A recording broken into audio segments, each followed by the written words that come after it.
Bekwakwikhala lakhe lokugqibela namhlanje lo wayesakubanga umphathi we-JMPD uDavid Tembe usapho lwakhe luthi wagula iintsuku ezintathu phambi kokuba asweleke kwiveki ephelileyo. Ababalo ingumntana nje elungile athi noba uyamxolisa sozumfitheka. Lusaxhelekile usapho lakwantandazo eXhorha kwiphondo leMpuma Koloni emva kokubhubha konyana walo ababalwe intandazo kwaye ngoku olusapho lucela uncedo nanjengoko lingakwazi ukumngcwaba.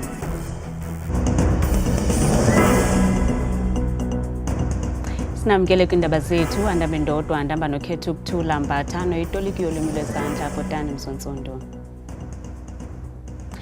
Usapho lalo wayesakubanga umphathi we-JMPD uDavid Tembe luthi wagula iintsuku ezintathu phambi kokuba asweleke kwiveki ephelileyo. uTembe waba ngumphathi we-JMPD ngo-2017 waza kamva wasebenza njengomphathiswa wokhuseleko loluntu de kwaba ngo-2023. Funyenwe sele eswelekile ekhayeni lakhe eBramley ngomvulo. Kwinkonzo yakhe yomngcwabo umntakwabo uThelo kaTembe bebonakalisa iimpawu zokuba akaphilanga. Ngethuba isweleka lokaTembe ebesele esesisele senyathi ngamava ekusebenzisaneni noluntu, nto leyo imenze yabe ngumcebisi okhethekileyo walowo uxhuzula imikhala njengomphathiswa ojongene nokhuselo loluntu eRhawutini uMgcini Chwaku. uChwaku umchaze uTembe njengomntu obezinikezele kumsebenzi wakhe nobekuthanda ukusebenzela uluntu. Mr. Tembe was a very hard worker. And he hated laziness. He hated laziness. I think that's what made him to create a lot of, I don't want to say enemies. Those who are lazy, they hated him. And those who were hard workers liked him. So that was his thing, Mr. T. Our brother was sick, I think for something like 3 days. He was not feeling well, communicated to us that he's not feeling well, and then the day that he passed on, he was supposed to go and see the doctor around 1 o'clock, but it did not happen. Usapho lakwaTembe luzikhabile izityholo ezithi lo kaTembe ubulewe yityhefu. We want to affirm and confirm that we don't suspect any foul play. From the media, there were lots of negative things that were said about his passing. Some they said he was murdered. Some they said he was about to testify Madlanga Commission. There's lots of things that were said. So today we are telling you all these stories not true.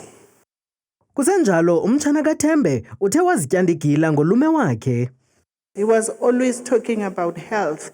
He will send us herbal posts about health things. Tsakani, you know, there's this new thing that's very good with sugar diabetes, with hypertension and all of that. That was our uncle. For me, he was someone who gave you strength just by knowing that I have an uncle like him. Of course, he was putting us on the spot. Let me say the spotlight. He was always putting us on the spotlight because when we were stopped by Metro Police, I would always go like, do you know who I am? uChwaku uqukumbele ngelithi unqonqothile kumava kaTembe. Isikolo samabanga aphantsi enxiweni ethembisa sithe indlelantle kwinqununu yaso unkosikazi Nozibele Tabu owadutyulwa wasweleka kwiveki ephelileyo ndawonye nonobhala wesikolo uNobantu Njomboni. Ukudutyulwa kwesisibini kumasango esikolo kudale uloyiko kwavusa ingxoxo malunga nokhuseleko ezikolweni kwanothintelo lobundlobongela. Usapho lukaNozibele Tabu luthi ukubulawa kwakhe liduma elingophiyo ngoba kuwe intsika yekhaya ishiya ngasemva umzila otyebileyo wokuzinikela kuyo yonke into ayenzayo. Usisi ube into yonke kwifamily ebengaphezulu. Sisi was love personified. She loved us kakhulu.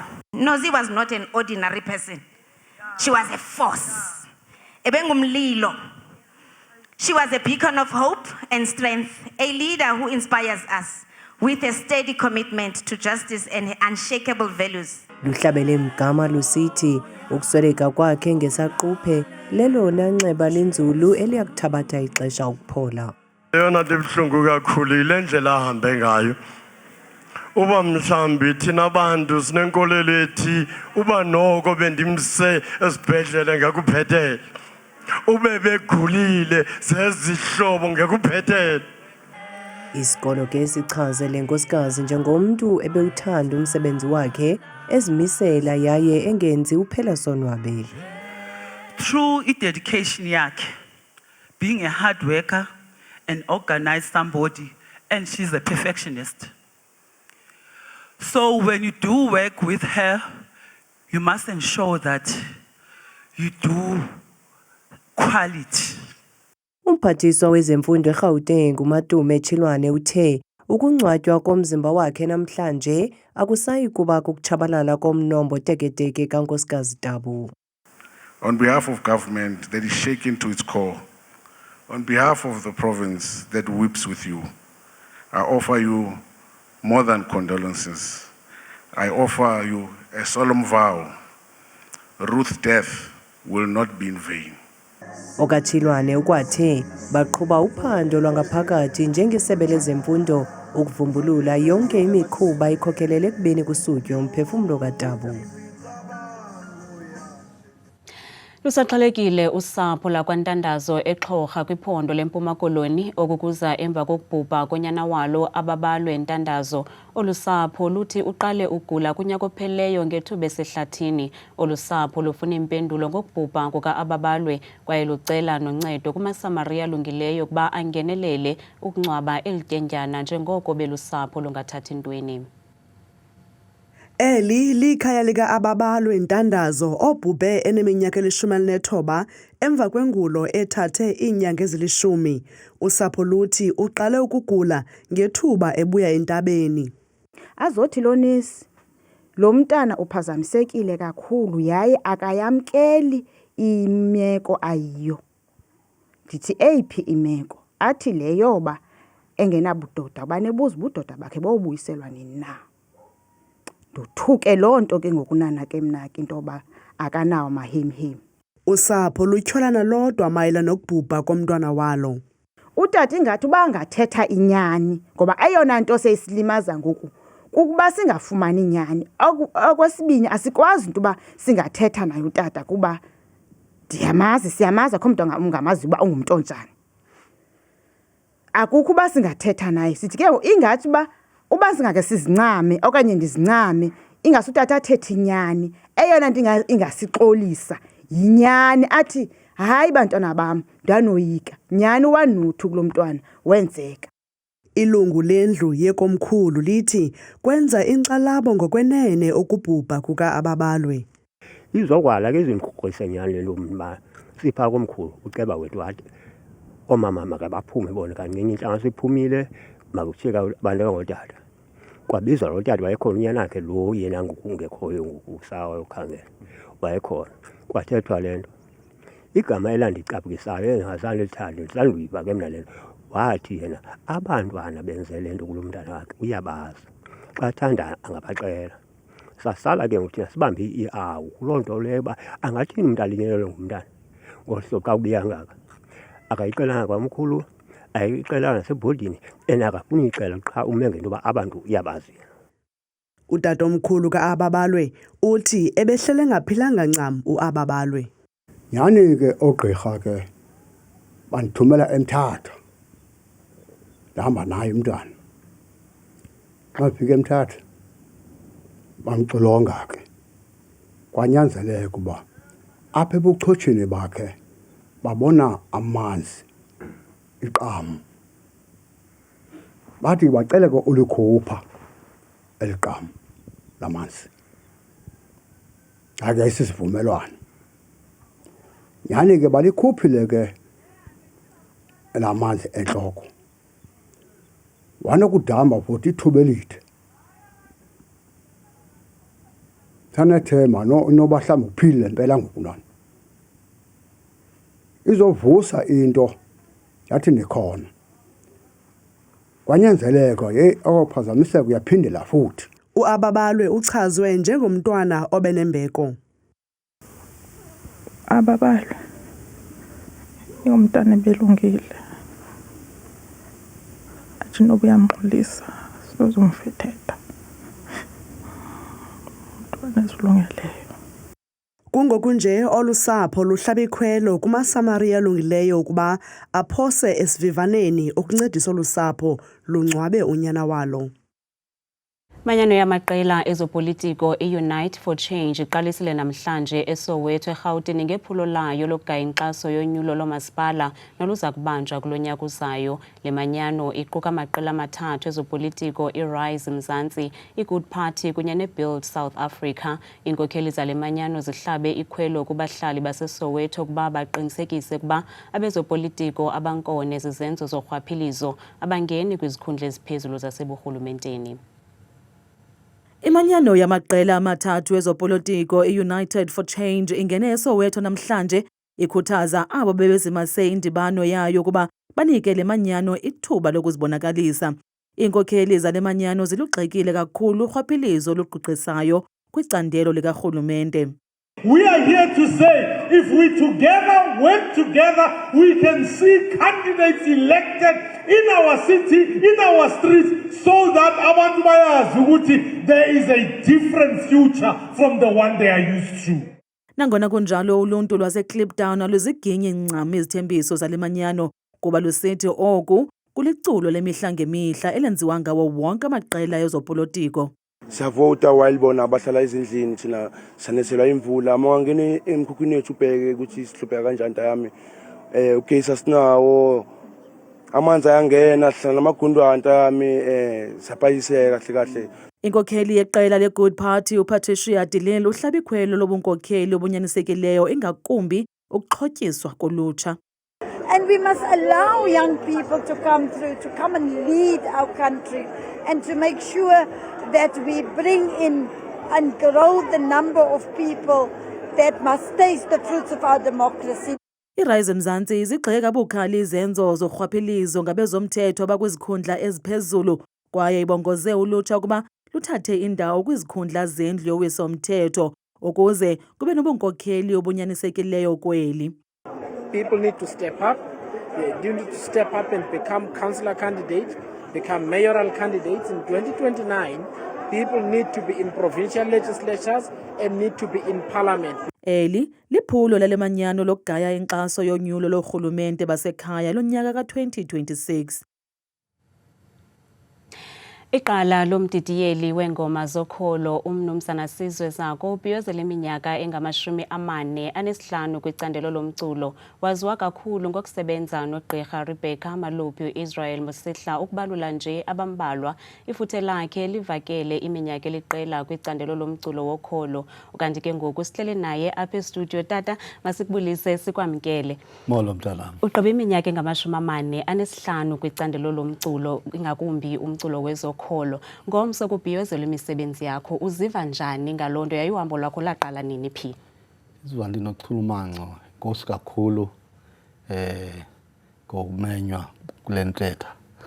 Ndiziva ndinochulumanco kakhulu ndonwabile kuba kuthi kaloku kwawo abantu bawuyiqwalasela into eyenzileyo bafuna ukwenzela umsitho ofana nalona ibe into entle kakhulu entliziyweni.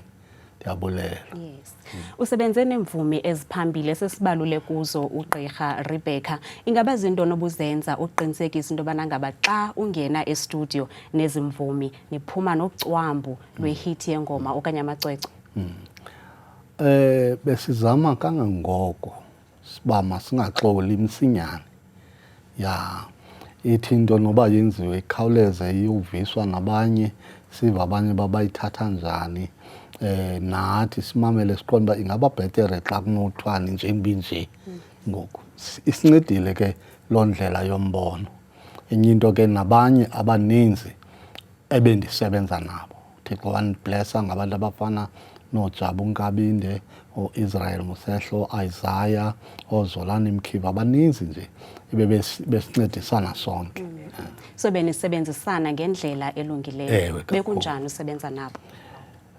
Bekukuhle kakhulu kuba ngabantu bebeniziphiwo nabo. Ebesithi umntu awuzane nto ufumanise noba wena akukayazi bibheka ngaphi aze ne-idea ubona uba tyhini nyhani nantsi inyuka le nto amandlayo. Ingaba ngoku ukususela ngoku ukubheka phambili ingaba zikhona mhlambi ezinye imvumi ezisakhasayo onganqwenela uba ungasebenza nazo okanye ngoku sewujonge umhlala phansi? Umhlala phansi kwezi zokholo awukho mntanam. Sibhizi ke naseGqeberha basinaso nesikolo sincediswa yi-university phaa Nelson Mandela University.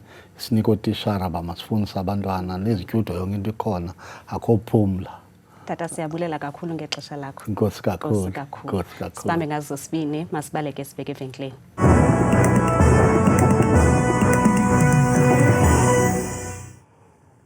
Enkosi ke mamqwathi nokhetha kwidesika yendaba ndiyabulisa mbukele ekhaya ndikwamkeleke kwiqonga lam leMozulu mna bethuna ngegama kaloku ndikuthabile ndiyinzwakazi yaseBathenjini mvanje ngokubanzi masijongeni nantsi ke imozulu leyo ke mbukele ekhaya esiye sivule siphawuleni kaloku iziganeko zemozulu kusukela ekuseni komsana ngorhatya kuMzantsi Afrika ngokubanzi yawuqwalasela kakhulu mbukele ekhaya futhi kumantla apha eMzantsi impela kwelaphondo lonke laphaya kaloku koLimpopo amazantsi walo futhi phaya kombombela ngexesha lasekuseni futhi bavunza iziganeko phaya zokududuma mvula nezulu ngo-24 degrees xa bevala besonga olwasuku lwabo lwangobusuku kubanzi masijongeni kaloku apha ekhaya bethu namaqondo wakho phantsi ke naphezulu sivule ngephondo lokuqala liphaya kaloku lona ephondweni laphaya empuma koloni ngamandla mbukele ekhaya futhi ke kumbindi nempuma elaphondo nje phakathi kwemonti futhi phaa ngexesha lasekuseni futhi zezo ntshizane zithe xhaxha phaya amalinda emdantsane futhi kuyanetha yonke laa ntsasa kanti ke ze bephile ngolu hlobo phaya kwelaphondo lapha kaloku eFreystata ngamandla ke kumbindi namazantsi welaphondo futhi phaya koBloemfontein futhi bevusa phaya ku-14 degrees nezo ziganeko zemvula zithe xhaxhe nendudumo phaya ekuseni kanti ke zibenjenje phaya kwelaphondo laphambukele ekhaya kontshona koloni ngamandla ke kumantla nempuma elaphondo futhi busebhofthwest umzekelo phaya ekuseni futhi qaba ngamafu mpela bevuswa ngu-13 degrees kanti ke yenjenje imozulu kwiphondo laphaya eNorthern Cape ngamandla mbukelo ekhaya futhi ke kwimpuma namazantsi welaphondo njengaphaya koDiara futhi ekuseni bevuswa zezo mvula nendudumo mpela ekuseni ngelashumi nje elikhatshwa sisini kanti ke ncembe kokubanzi kwelaphondo laphaya bethuna kaloku ko-northwest ngomso ngamandla ke kumantla welaphondo futhi phaya kaloku komahikenge ekuseni bevuswa phaya ku-17 degrees naye ke uyanetha usibekele nje yonke laa ntsasa yangomso kanti ke benjenje kwelaphondo lapha kaloku bukele ekhaya kuseGauteng apho sikhoyo ngalo mzuzu mpela ke phaya kundlunkulu welaphondo kuphaya ePretoria ekuseni futhi bevuswa yimvula neentshizane zithe gqa yonke laa ntsasa ngo-15 degrees nyuka nam ngokubanzi kwelaphondo lapha bukele ekhaya koLimpopo ngamandla ke kumazantsi nentshona yelaphondo njengaphaya koThabazimbi ekuseni futhi ngo-15 degrees bavale basonga imini ngo-30 ofudumele kamandla ekuseni yehla njalo ke nam ngokubanzi ephondweni lasempumalanga ngamandla ke kumantla welaphondo sikhukhuza umzekelo ekuseni phaa kungabanda kunethe ku-19 degrees naphaya kombombela futhi zezo ziganeko zezo zantyala zemvula ekuseni bukele ekhaya yavuma kaloku ndivale ndisonga imozulu phaya kwaZulu Natal ngamandla ke futhi kumazantsi eThekwini ekuseni futhi ziziganeko zentshizane zithe xhaxhe yonke laa ntsasa ngo-21 degrees mna ndikudanda kangaka xesha limyoli.